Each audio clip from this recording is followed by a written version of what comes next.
सांगितलं म्हणून आम्हाला हटवालं. पण राधे सांगा नातं तोच व्यक्ती सांगू शकतो ज्याचा रक्ताचा काहीतरी संबंध असतो. आता जो माझा बाप होता त्याला मी बापच म्हणला. काय चुकलं माझं? अर्थात तुम्ही या विषयावर जर तुम्हाला भांडायचं असेल नाही तर तुम्ही आजोबांशी जाऊन भांडा. मानिका कारण आजोबांनी तुम्हाला नाठाळलंय आणि म्हणून आम्ही तुम्हाला हसलो. याच्यात आमची काही चूक झाली. संबंध भांडणाचा नव्हे, तुम्ही गैरसमज करून घेऊ. कारण सहमत होण्यासाठी व्यक्ती जो आला होता तो युद्धासाठी आधी गाववर राहिला. कारण झालेला अपमान, त्या अपमानाच्या वेळी तुम्ही उपस्थित होता म्हणून मी तुम्हाला सांगतोय पत्रिकेशी माझा यावेळी वाद नाही. मी जो संघर्ष करतोय आणि ते युद्ध भोगावे एका गोष्टीसाठी धर्मानं वागणारे, प्रत्येकाचा आदर सत्कार करणारे पांडव असे अधर्मानं आणि अपमानानं कधीपासून वागू लागले. यामुळे मनमत संभ्रमित अश्वमेध यज्ञ करणं हे पाप आहे का? मुळीच नाही. मग आम्ही अधर्मी आहोत हे तुम्ही कसे बोलताय? जेव्हा त्या आईनं मला प्रसन्न केलं होतं, तुझा बाप पारफराज आहे, मग मुलगा नात्याला जो वीर आपल्या जनापर्यंत आलाय त्याला लंतपाल करणं हा तुमचा धर्म झाला. आता तुम्ही जे इथं उभे आहात ते आईचे पुत्र म्हणून उभे आहात की मणिपूर नगरीचे साम्राज्य राजे म्हणून उभे आहात? मग ऐका, मग राजे म्हणून हे तुमच्या समोर आहे. एक राजकर्ता म्हणून, पण राजकर्ता नंतर बनलं. प्रथम तर आई मला प्रसवली आणि तिचा स्वाभिमान, तिचा स्वाभिमान राजा असू दे, रंग असू दे, इथं पदाची गरज नाही. युद्ध तिच्या स्वाभिमानासाठी म्हणजे राजे तुम्ही करून घ्या. नाविलाजानं आम्हाला असं म्हणायचंय की आता फक्त तुम्ही भांडतात ते नात्यासाठी भांडतात. आईच्या स्वाभिमानासाठी. बाकी जर तुम्ही भांडत असाल ऐका, तर अश्वमेध यज्ञ काय हे तुम्हाला कळलं नाही असं मी म्हणतो. अहो, अश्वमेध यज्ञ तुम्हाला साकारायचंय, पण प्रथम त्या आईनं मला जन्म दिला तिथं मला पान फेडायचंय. तेव्हा एक वेळ तुमच्या सहमत होण्यासाठी आलो होतो, तुम्हाला ते नीटप्रमाणे घेता आलं नाही. हा आता तुमच्या आजोबांचा राजे!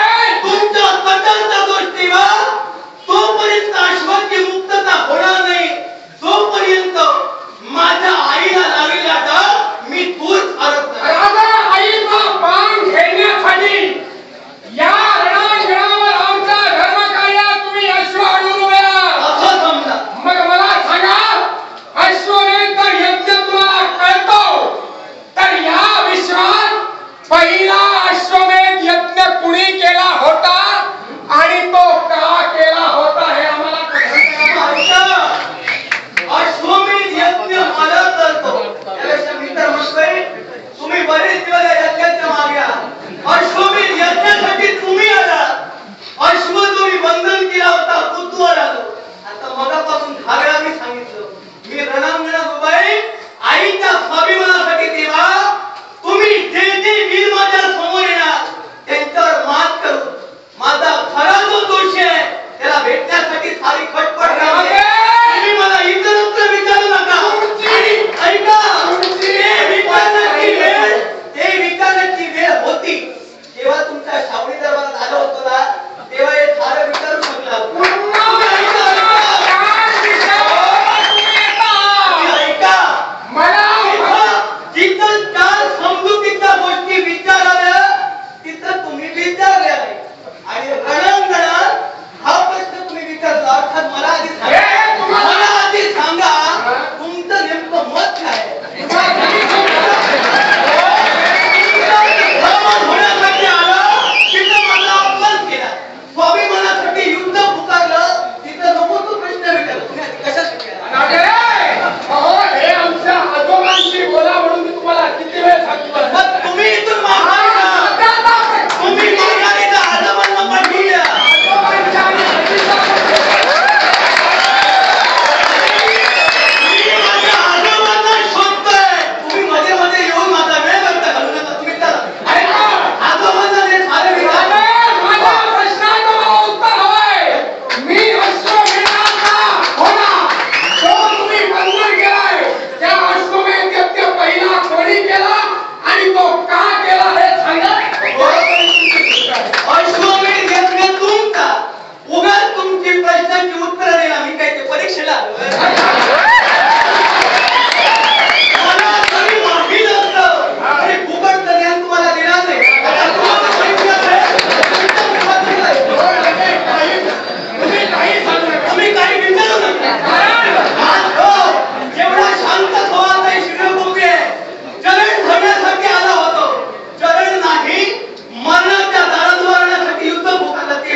हे ज्याला ज्ञात आहे त्यानं अश्वाचं बंधन करावं. हा मजकूर पत्रिकेत घातला होता हो. तुम्ही माझा म्हणजे अश्वबंधन केलेलं आहे. हो, देतो. कारण तुम्ही अश्वबंधन केलेलं आहे. गांधार देशाचा राजा मनुक यानं अश्वमेध यज्ञ केला. आता माझ्या माहितीनुसार सांगा, तुम्ही जे काही सांगा आधी या प्रश्नाचा संबंध नाही तरी उत्तर दे. मनुक राजानं हा यज्ञ केला होता आणि हा अश्वमेध यज्ञ पूर्ण करून बऱ्याच ब्राह्मणांना त्यांनी दानही दिलं होतं. ते ब्राह्मण ते दान नाही का फटकेची वेळ नाही. सच्चा तुम्ही करता. प्रश्नाचा या इथं संबंध नसताना मी उत्तर देतोय. आधी तुम्ही शाळे असाल तर ते ऐकून घ्यायला हवं. बोला म्हणून हा निर्लज्जपणाचा आणि मूर्खपणाचा कळत बोला म्हणून काही बोला काही बोला. माझ्या प्रश्नाचं उत्तर द्या. असू दे. तुम्ही काही बोला माझ्या प्रश्नाचं उत्तर द्या. ब्राह्मणांना दान दिली होती. ते दान ते ब्राह्मण तिथं सोडून गेले आणि मार्गदर्शन तुम्हाला व्यासाने केलं. जेव्हा सारे कर देणारे संपले, तुमचं पाप ज्यावेळी मस्तकावर आलं, प्रथमतः मारला लोकांना, पाप ज्यावेळी डोकू लागलं, तेव्हा जगाच्या हितासाठी नाही, स्वतःला शांती मिळत नाही म्हणून हा यज्ञ तुम्ही पापात आधी करता. तेव्हा तुम्ही जगाचे उपकार माना. तुम्ही कुणाचे उपकार मानावे हे या यज्ञावरून कळतं. कारण पापक्षणाचं पाप तुमचं आहे. या जगाला त्यात तुम्ही आधी दोष देऊ नका. तेव्हा तुम्ही आधी खालच्या स्वरातच राजे. झाला ऐका. तेव्हा हे दिलेलं दान ब्राह्मणांनी टाकून गेले. व्यासाने मार्गदर्शन केलं. ज्यांनी दान दिलं त्याचा स्वीकार केला नाही, अर्थात ते दान कुणी घेऊ शकतो. ते सोनं नाणं तुम्ही जमिला आणि हा यज्ञ तुम्ही सुरुवात केला. आता या पलीकडचं उत्तर असेल तर तुम्ही सांगा. राजे, मरुक राजानं पहिला अश्वमेध यज्ञ केला असं तुम्ही म्हणता. या युगात राजे, हो पण मरुक राजानं केलेला तो अश्वमेध यज्ञ आहे. हा त्याला अश्वमेध यज्ञ म्हणत नाही. हा. राजा सांगा, मरुक राजानं जर अश्वमेध यज्ञ केला तर त्या यज्ञाचा पुरोहित कोण होता? हो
ते मला माहित यापूर्वी सुद्धा बऱ्याच वेळा वीरांनी जाण्याचा पुरविलेली आहे त्याची जीभ दुधाने इथं भासते ताप पिताना कुंकून पिते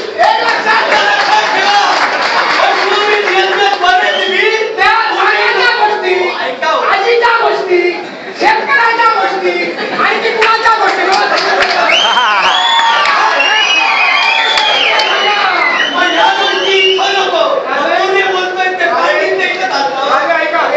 मर्यादेच्या बाहेर जाऊ नको मर्यादेच्या बाहेर गेलाय ते कायम ते बाहेर गेले तू सावध राहा ज्ञान मिळविण्याची ही जागा आहे का विद्यार्थी म्हणत सांगू नको ज्ञान मंदिरात मिळतात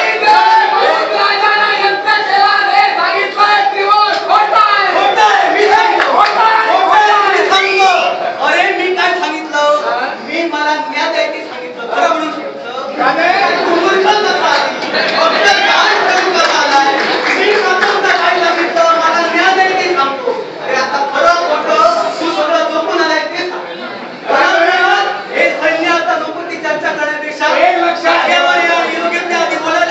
तुमची योग्यता कुठेही बोलण्याची नाही